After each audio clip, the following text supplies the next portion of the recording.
We have a little switch of people, I guess, yes, running to the toilet. They'll come back. Since you already expressed that you were wondering what's the difference or the overlap between pro, post, and symbiotics, let's just start with that. Prebiotics are basically fibers that are food for your gut microbiota. So you already have bacteria in your body, in your gut, and prebiotics are simply food for that. They're foods, usually short-chain fatty acid producers, basically, that only your own microbiota can consume. So they feed on the prebiotics. Then probiotics are literally defined as living microorganisms that you ingest. And when you ingest them, they are at least intended to have a beneficial health effect. That's why we call them probiotics. They're intended to have a positive effect. But important here, the difference is that prebiotics are basically food for your bacteria. Probiotics are bacteria. And then we have postbiotics. Maybe you can already guess what that is now. Postbiotics is basically giving your body what probiotics would usually produce. So if you give pre or probiotics to your bacteria, then your own bacteria start doing something. They start producing, let's say, chemicals. And postbiotics are both basically those chemicals. So you ingest them directly so that your own bacteria don't have to do the job anymore. So that's kind of the difference between pre, pro, and postbiotics. And then we have symbiotics, which is nothing more or less than the combination of it all. So it works together symbiotically to produce a health benefit. At least that's what we. I'll get back to this, but I thought since we were curious to also start with that. My name is Steenbergen, and I'm an assistant professor at Leiden University. And my background is in cognitive neuroscience. So I studied the brain and how we can manipulate or measure things that happen in the brain, how that affects our behavior or how our behavior is reflected in the brain. But nowadays, I'm actually in clinical psychology, which means that I study what we know about the gut-brain axis and what we can do about the gut to prevent and or maybe treat what we call psychopathology.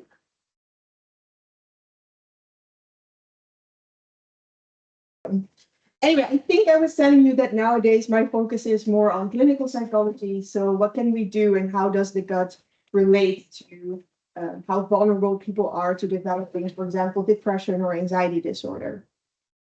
But since I'm a psychologist and my background is in that, and I know that probably you are not all psychologists, but still you might wonder, where did that connection come from? So I also anticipated to take you on a little trip. Well, not in history, because it started only 20 years ago. I don't know if we should call that history, but a little trip down memory lane. First of all, usually what happens when I speak to people, like Anto said, we get inspired. You ask me the questions that actually lead to the next big research questions.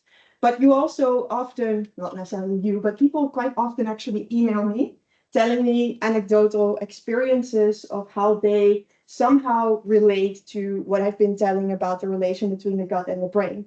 I will never forget, there was a person that emailed me saying that in her whole family, whenever they have to go poop, everyone gets a bit frustrated and like a little bit angry, and they recognize it in every single family member.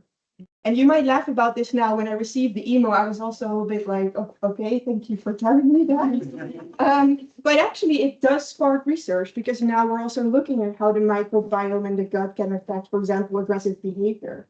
So it is your experiences that are really crucial to our research, basically.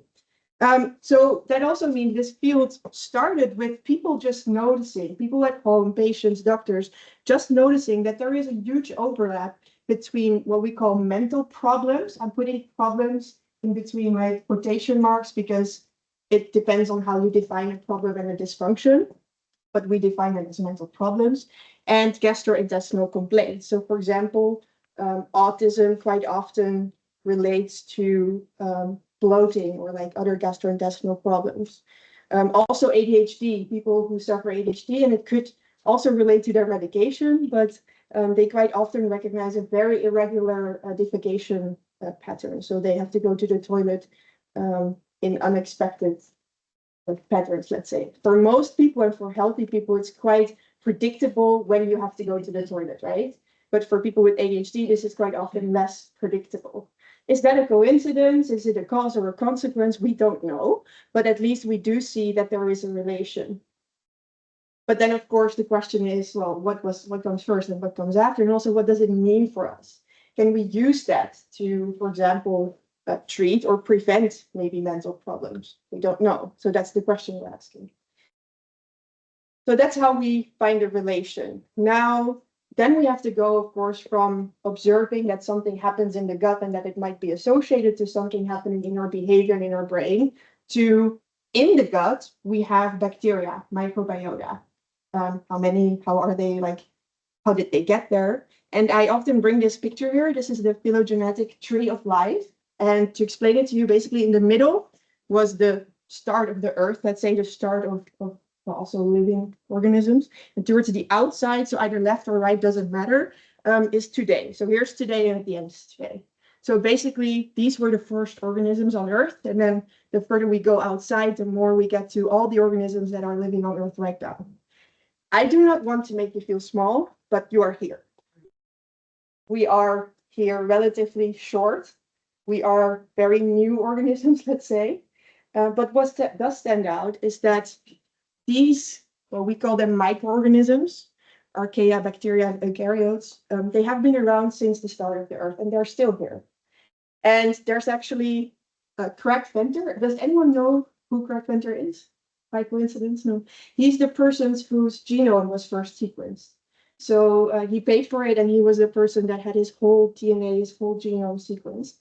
And it was actually him who said, if you don't like bacteria, you are on the wrong planet, because this is the planet of bacteria. We see that here, right? They have been here since the beginning. They're still here. And the fact is, they're not just living like on the floor or like close to our bathrooms or outside, but they're living inside us and on us. And to trigger you a little bit, I wanted to ask you, how human do you actually think you are? Who says, I think I'm 100% human? No one? This would be a really cool moment to capture, because apparently everyone here knows. They're biased. They're biased, yeah. Who says I'm 75% human? No? What would be, can I hear some guesses? Yes, Leo? Yeah. 75? I would go for that. Okay, other guesses? 60. 60%? 5. 5? Who am I talking to, or what am I talking to in that case, right? Yeah, well, the fact is we are more or less, cell-wise, we are more or less 50% human, but the exact percentage depends on when you last went to the toilet. Because cell-wise, we have a little bit more microbiome, microorganistic cells than we have human cells. But if you just defecated, you have a little bit less microbiome cells, and you might be a little bit more human than 5 minutes ago. But it is a fact that we have at least half of our body exists of microorganistic cells. And if we look at the genetics, you could actually say that we're genetically maybe more than 10 times microorganistic. So we're really not that human, or at least not 100%, but I guess everyone already guessed that. What does that mean? And why are we not that human? Or maybe why or where are those microbiota living?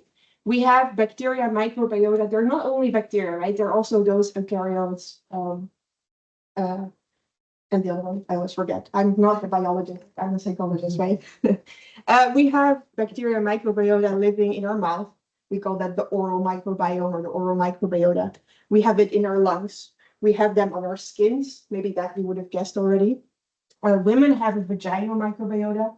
And every one of us has an intestinal or gut microbiota, which literally refers to all the microbiota that are living inside your gut. In research, we quite often focus on the gut microbiota. We're also talking about the gut-brain axis today, because about 80% of the bacteria that occur on and in our bodies, we find them in our guts.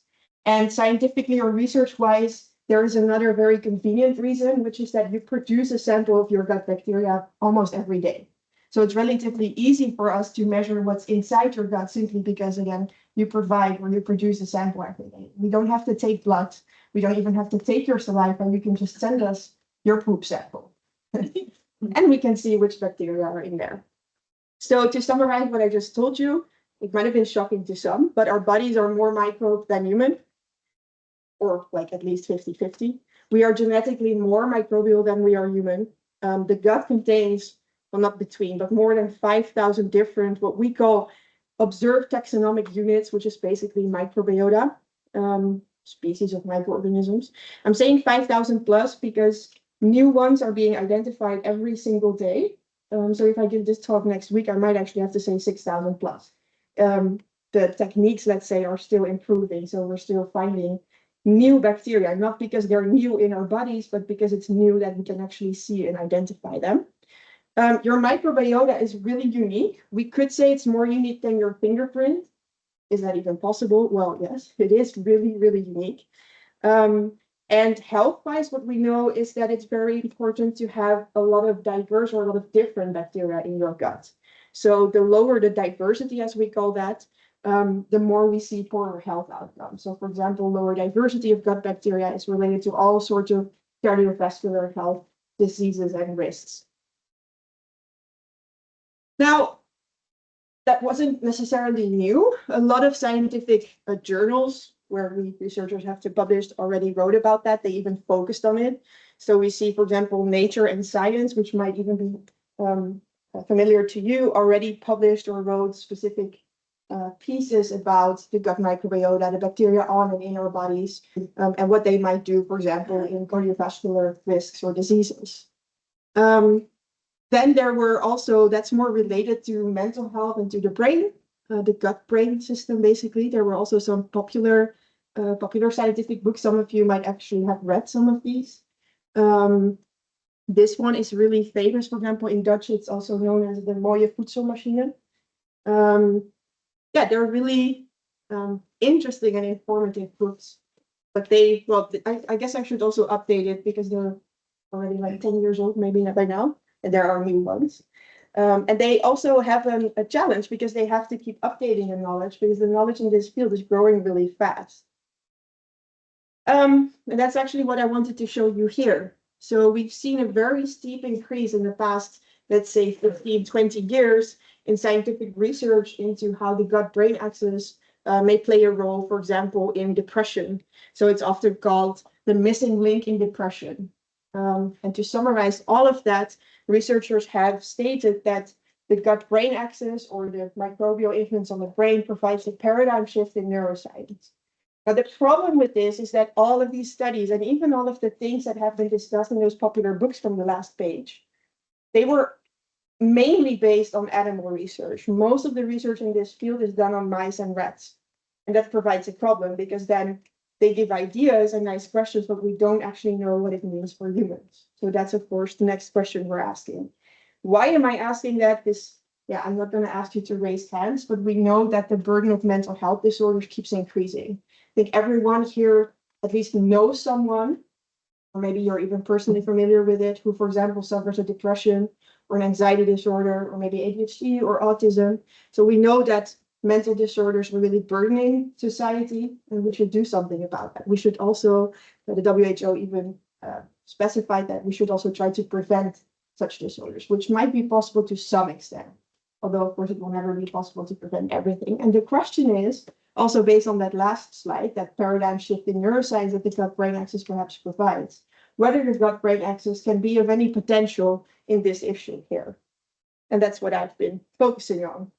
So ever since that question was raised, we saw studies coming. First of all, I already explained to you this, so I can skip this for now, the pre, post, and probiotics. Or prebiotics were food for your bacteria. Probiotics are live organisms that you ingest, like in a yogurt, for example, and postbiotics are basically the chemicals that would be produced by those. So we saw a couple of studies appearing also in humans where, for example, probiotics were given to depressed women, and especially the women that had not responded well to antidepressants before or that had a really low mood to begin with. They showed that they really improved after, I think it was an 8-week intervention with probiotics. Now, after that, such studies, for example, we as scientists, of course, ask the question, not just scientists, I think everyone wonders, even my 3-year-old toddler, but why or how? So that's what we've been asking. How would for example, probiotics or any bacteria in your gut. This is supposed to represent your gut. You see here epithelium, that's basically a barrier between your gut and your bloodstream, to protect, for example, toxic chemicals that are being produced in your gut, to protect those, well, basically to prevent those from leaking into your body. And as researchers, we've been asking, how does the stuff that happens here, how do the microorganisms that live here, how do they affect the brain and our behavior? And these are a couple of pathways that came out of that research. One of the things that's of special interest to me is the vagus nerve. Antonio already mentioned it. The vagus nerve is like a direct physical connection between your gut, that epithelial barrier, the gut barrier, and your brain. And in some of my own research, we, for example, shown that if you stimulate the vagus nerve, you can do that in healthy people by providing an electrode, people become better at recognizing emotions. Or, for example, they become better at when they get scared by a snake, to kind of relabel or to rethink, hey, it's only a picture of a snake, it's not an actual snake. And that kind of calms them down. It helps them, we call that reappraise the intensity of the emotion. And stimulating the vagus nerve can help with that. Basically regulate your emotional response to things. That as a side note. But then, of course, still the question is, can we use all these pathways? Can we use what happens here and what we can do here? We can put probiotics here. We can give these bacteria prebiotics. We can feed what's already there. Or maybe after that, we can attempt something with postbiotics. Something else that we don't often do because of ethical reasons, but is also what happens if we give people antibiotics. Does this whole system get disturbed, or maybe not? Maybe it's also quite resilient or flexible or adaptive to interventions like those. So there's a lot of questions to be asked. And then, of course, the question that comes after, or should maybe come first, is can that whole system and interventions, can it help us prevent psychopathology, for example?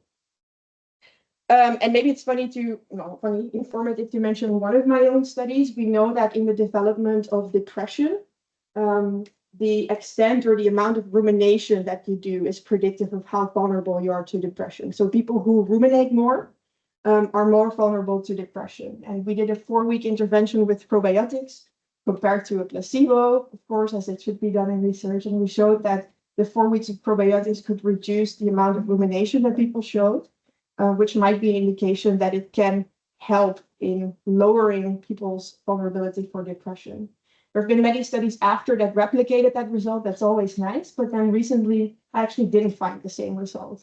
And this also means that there's a lot of individual differences between people. So it might just mean that the people that aren't ruminating that much don't have that much to improve, right? You have a question? And can we ask questions? Sure. How Fire away. did the process rumination? Like, was it a diary? Yeah. So we have what we call a standardized measure for that. It's called cognitive reactivity to sad mood. So we ask people to take a couple of minutes to think about a day in which they felt a bit low. So let's say on a scale from 1 to 10, your day and your mood is a 5.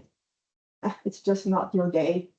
And then we ask them during such a day, how much would you contemplate that your life would have been better if you would have taken different choices, or why you are feeling low, for example. So this is a standardized measure that measures different aspects of what we call cognitive reactivity. And that is basically the degree to which you activate dysfunctional thought patterns when you're in a low mood. And one of them is rumination. Yeah. Now, to kind of wrap up, if this still works. Oh, so tired. Yeah. The next question, or maybe the first question, I don't know what comes first or last, is can pre, post, maybe symbiotics, can they help me, you and I, to feel better or less bad? Because that's what we also find in some studies. We don't necessarily find an improvement. People don't get happier, but they do get less sad. And those are two different things. Can they help me feel better? The point is, as a scientist, I will actually never be able to answer that question. We're working towards predicting who might respond to it and who might feel better. But at the same time, the only person that can tell me if they actually start feeling better is you. So if you ask me, could probiotics help me? I don't know, and I will never be able to answer that. And in mental health research, there's an extra challenge here. I'll stand here. Because mental health is not only about behavioral. So how do people behave? Are they aggressive? Do they withdraw from social interactions, for example, because they're sad? And physiological responses. So we quite often look at, for example, like cortisol levels. How much stress do people physiologically show? Or like, does your heart rate go up? Those are indications of how people are feeling. Heart rate goes up when people feel stressed. So we think that when heart rate goes up, they feel stressed. But that's not necessarily true, because it's also about what people subjectively experience. Even if all of our heart rates or all of our cortisol levels would go up to the same degree, we would not, most likely not all report the same increase in like a subjective feeling of being stressed. Everyone handles that and experiences that differently. So that provides a challenge for this type of research, because it means that if we want to know whether people actually start to feel better, we shouldn't only measure it, but we also have to really ask them, how do you feel? But then the problem is, scientifically, we don't really know what the answer means anymore. Nevertheless, I think that's interesting, and especially because when we look at treatment effects in psychiatry and psychology, we often look at subjective mental experiences. So we ask people, do you feel better? Everything looks like they should be doing better, and yet a patient might say, no, I feel exactly the same as last week. And that might just be because everything looks better here, but that doesn't mean that they really feel better here in real life, in every day. So in this research, I don't know if you are the right crowd to preach this to, but we have to keep asking that question. And that's why I think it's important that you keep asking me whether probiotics can help you feel better, because it confronts me with the fact that even if I try to predict who responds and who doesn't, I actually never know, because you are the only person who can tell me that. So I have to value your experience in my research, which is why I'm so happy that you are here today. And what I basically say about that is that we have to put the mental back in mental health, right? Mental health is not just about what are your hormonal levels, what is your heart rate, how fast do you or do you not breathe, for example, what does your brain pattern show? Those things are really important, don't get me wrong. But in addition to that, we need to know, how do people experience that? And only you can tell me that. And that is how we can get, I think, to a really personalized approach, which is to really acknowledge the person in the personalized aspect of that. So with that, I hope to have given you sort of an introduction of the state of the art of the gut-brain field.